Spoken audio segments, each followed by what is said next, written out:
Good morning.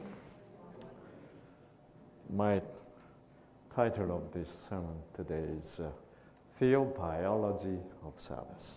I'm a physician, and all of you know the theology of the Sabbath. But what I had the trouble with the Sabbath was that why do you have to rest on Sabbath day? Why rest? What's wrong with the not resting, And I asked the question many times, and that answer was, because God rested on seventh day. I thought that was a very unconvincing answer. I could not agree with that. Of course, God rested on Sabbath day, but why should I? He was tired, so he can rest, right? Why should I rest when I don't want to rest, right? So I cannot really accept that answer as a proper answer, that why we should rest on Sabbath day. You know what that means? If you have a Seventh-day Adventist family, and you are the father of the family, and then you come from work, Daddy is tired, Daddy's gonna rest. That means everybody else rest? Daddy's tired, he's tired, Why you should rest, right? You should study. You should play.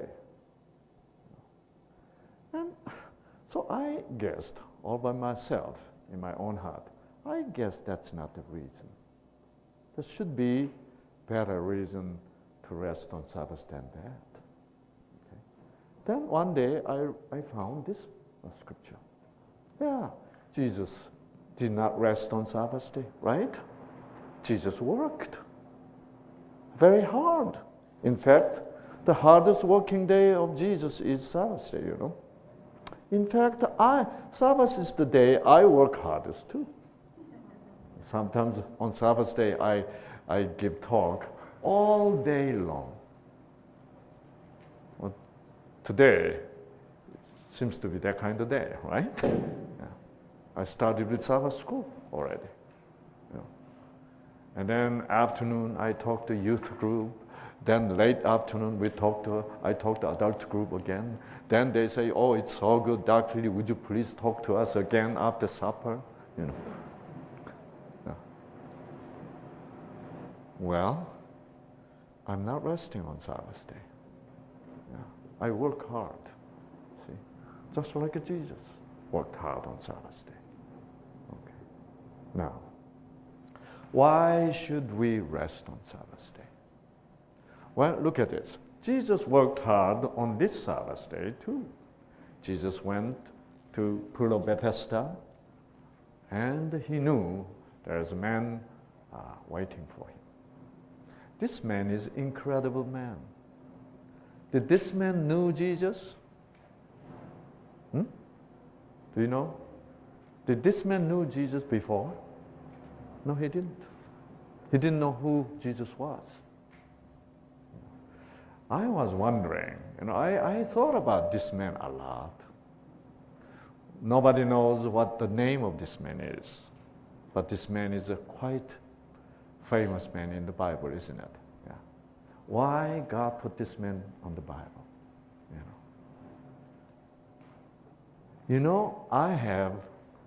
I have talked to many, many patients, but you know what? They could not really keep on having hope after 2 years. This man has been sick, 38 years. Yet he has what? His hope alive. Isn't that incredible? Right? He is keeping his hope alive in the situation that he cannot hope for anything. Why? Because he was the guy who is believing in that going into the water, the Pool of Bethesda, when water moves. Everybody believes that the angel comes down to the water sometimes and shake the water. Then that's the time If anyone get into the water first, will be healed. Is that true? Yeah, many people were healed that way. But is that true? Is that true? You gotta be clear about this. It's false. It's a deception. Who does that kind of trick? God will never do that kind of thing, you know. Whoever comes into the water, what? First. You know what that implies? Whoever works harder, whoever is more able, God will favor. That's what Satan teach. So it is a satanic trick. See? So everybody believes in satanic trick as if it is an angel of God comes down, you know, and do that. It is so pitiful that many people don't understand this. So that story tells us so many people are what? Deceived in healing. See? And yet this man, been sick for 38 years. What kind of man is this? This man apparently is what? Not really able to walk by himself to get down there to the pool himself. He need what? He's the kind of person need what? Need help. Somebody else's help. But is there any help for him? No. Why should you wait there? Right?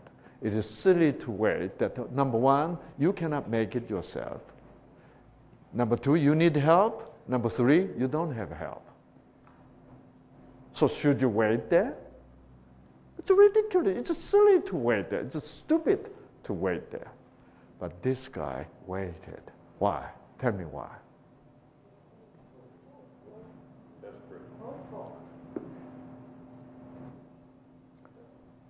He believed in God. Even though he had what? Nobody to help him. He did not have his own ability to get down to himself. And then second what? He has nobody else. But he still had somebody what? God. That's why. This is an incredible guy. See? That's why he had what? He had hope alive yet. You cannot keep up hope yourself. See? The many Christian patients I talked to, they said, I have hope in God. But God does not do whatever they want to do in 2 years. They give up. God does not listen to me, they say. But this guy, can you imagine? For 38 years, he did not give up his hope. He did not know who Jesus was.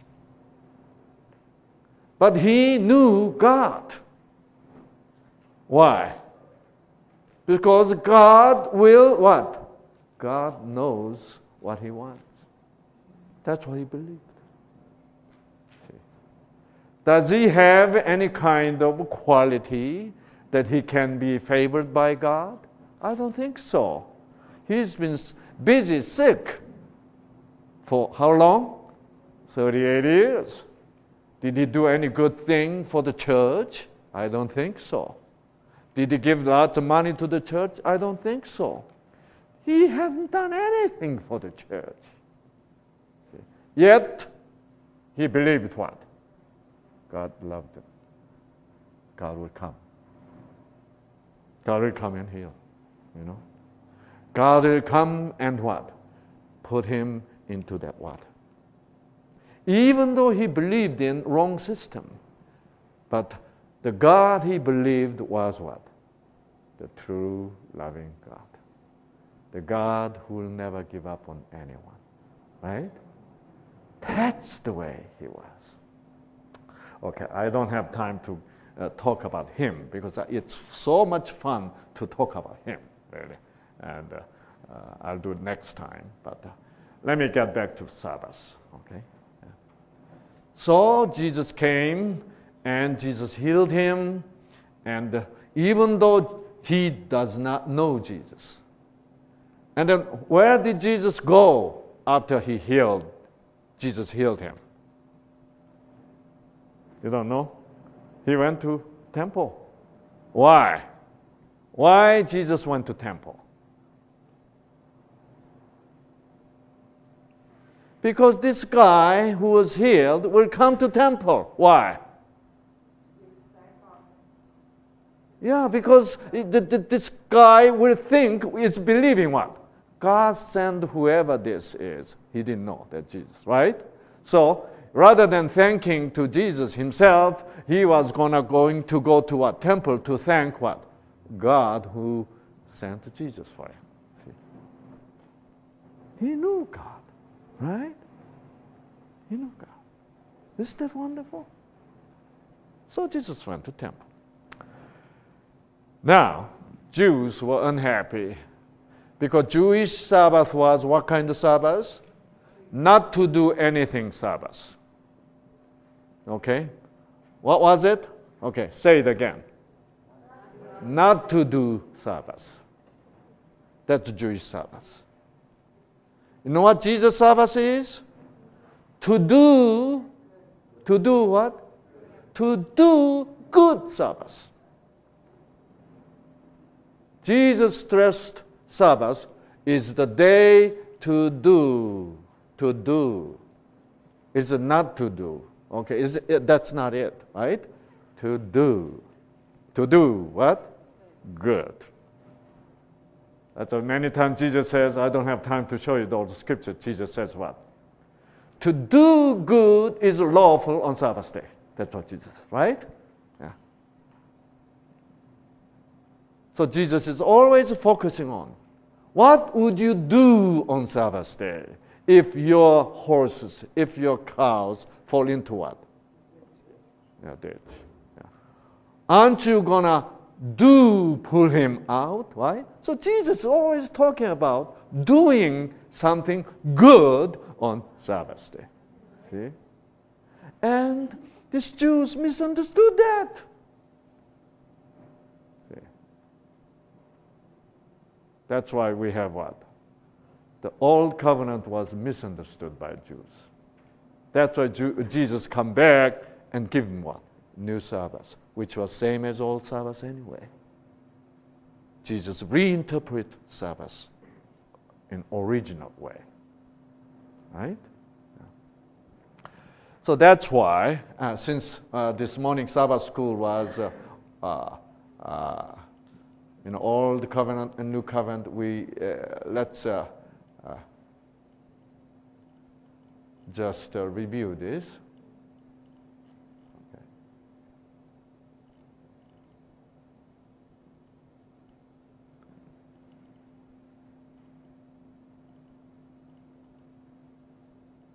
Okay.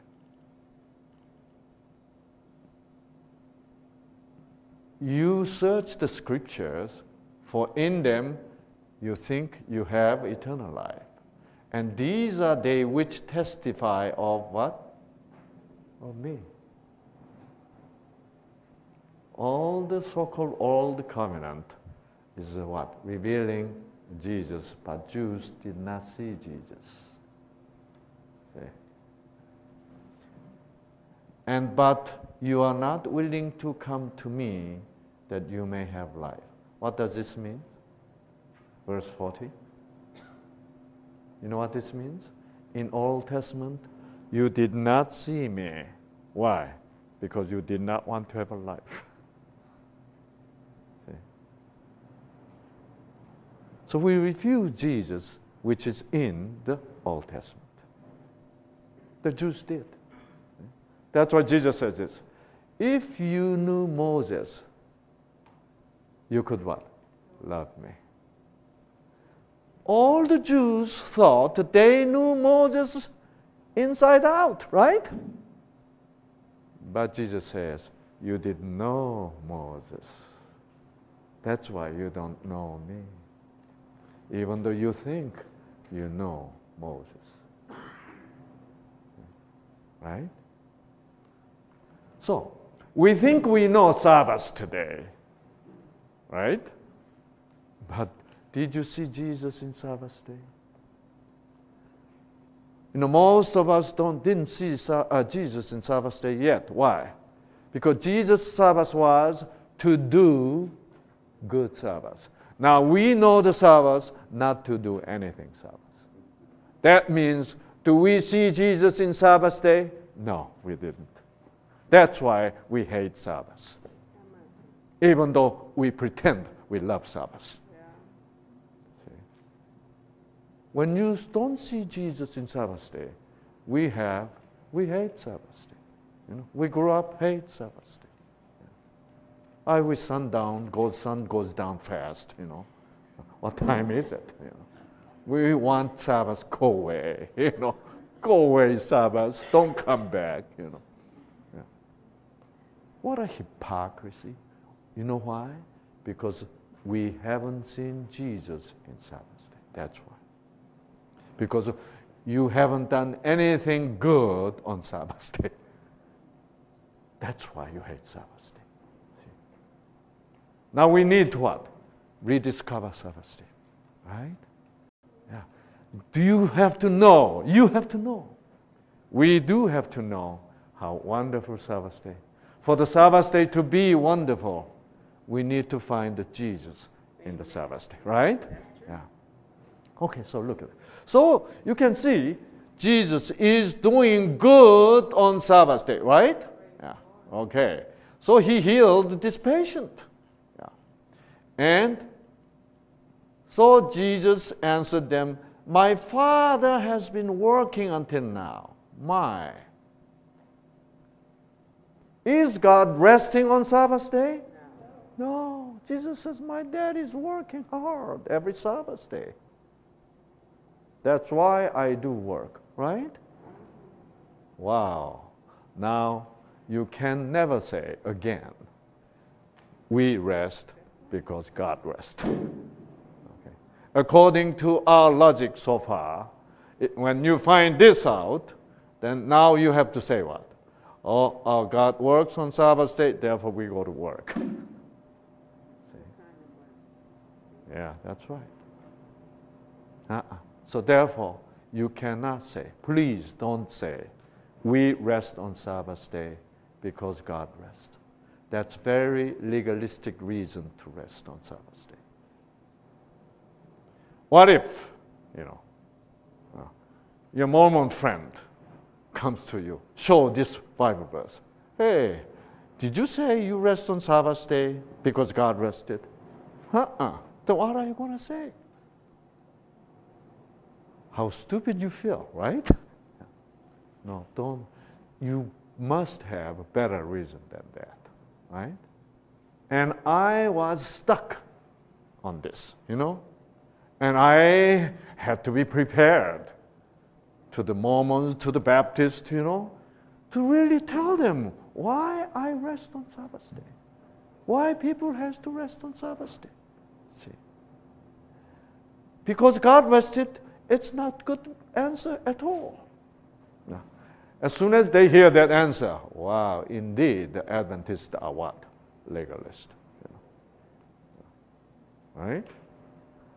We are, in many ways. We are. We need to admit that. Then we have to get out of it, right? If we don't admit that, how can we get out of it? Yeah. So it is important for us to really admit this. Now, Jesus heals many patients on Sabbath day. Sabbath seems to be a very healing day. Wow. Where's my gene? Oh. Can you hold this? Yeah. Thank you. You look strong.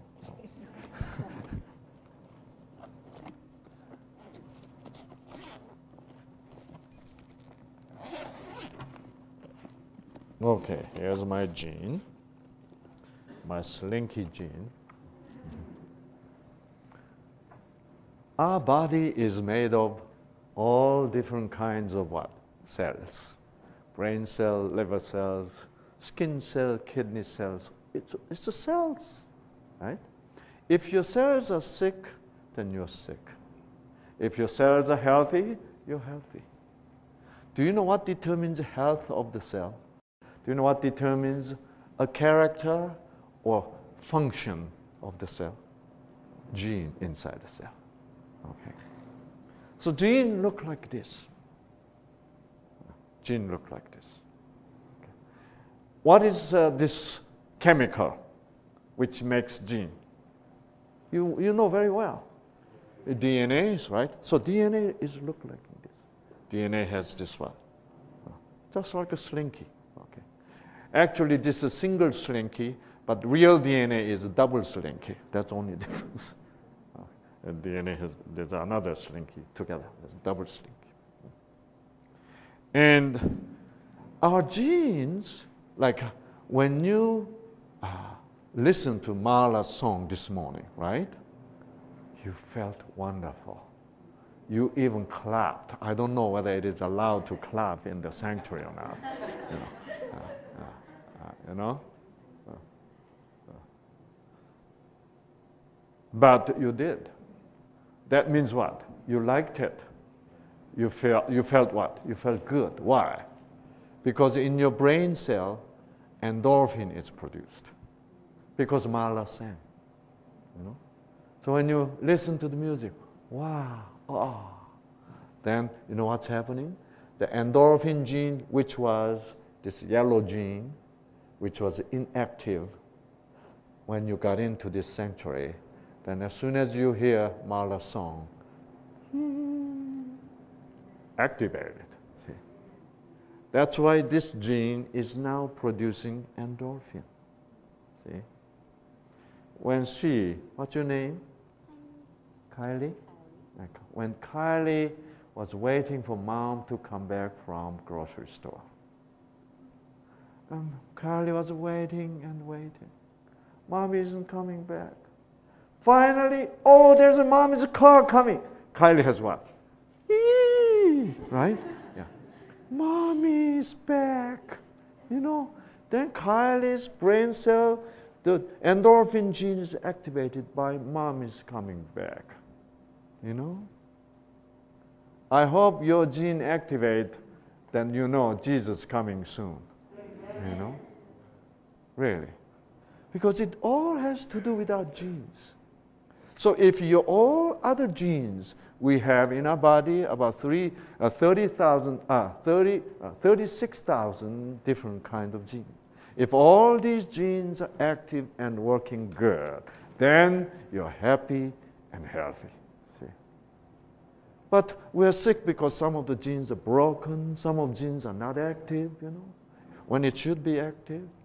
So it is a gene problem causing all these sicknesses. Long time ago, we thought gene is only involved with what? Sort of hereditary diseases. But now we know that's not true.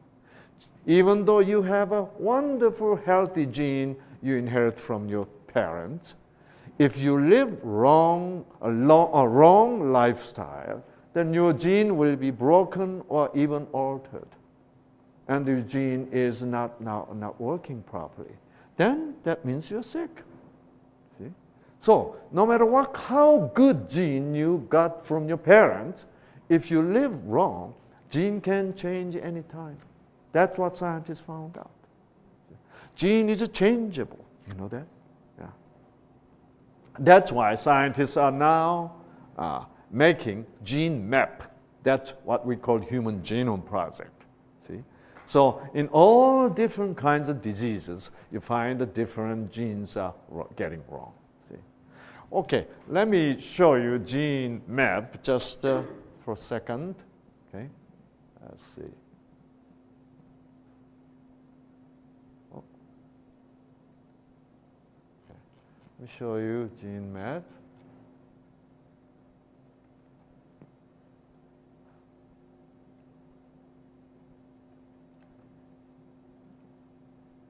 Called the human genome, right? Look at this. Chromosome number 1, we have 23 pairs of chromosomes in our cells, right? And then, look at this. This is chromosome number 1. There's all the what? Location of the genes, different genes like this, right? If this gene goes wrong, you have prostate cancer. If this gene goes wrong, you have glaucoma. If this gene goes wrong, then you have Alzheimer's disease. See? So it's all genes. Your gene can change. See? Look at it. Chromosome number 3, if you have this gene goes wrong, you have what? What? Lung cancer. See? Well, all kind of, see? Malignant melanoma, obesity. See, to gain weight, your gene has to change. You know that? So when you're younger, you never had a weight problem. That means this gene, or we call it the obesity gene, was normal, functioning fine. But when you become 40 years old, somehow that gene is not working. Then you begin to gain weight. See? So watch out your gene, right? Protect your gene. If you live unhealthy lifestyle, your gene will change and adapt to your unhealthy lifestyle. That's why we need to live healthy lifestyle, to keep the original program of the gene. See? Yes. Now we know that. So, so look at that, breast cancer. You don't have just breast cancer because it's so unfortunate. In your lifestyle, somehow you did something wrong to change your breast cancer gene. When that genes go wrong, then you have breast cancer. There's always a reason for that. See? Okay? So, then what really injures and changes your genes? See? The most common reason that you have a gene injury is coming from something called superoxide radical. All your cells produce superoxide radical, even normally. Even right now, your cells are producing superoxide radical. But the superoxide radical can be neutralized, very well in your body because your liver will produce some good stuff called, why can't I say that? From the liver, there's an enzyme called,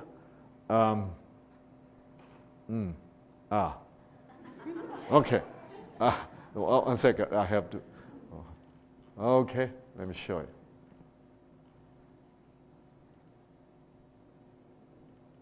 Okay. So, this is your cell. The cell, this is, the sugar comes in, oxygen comes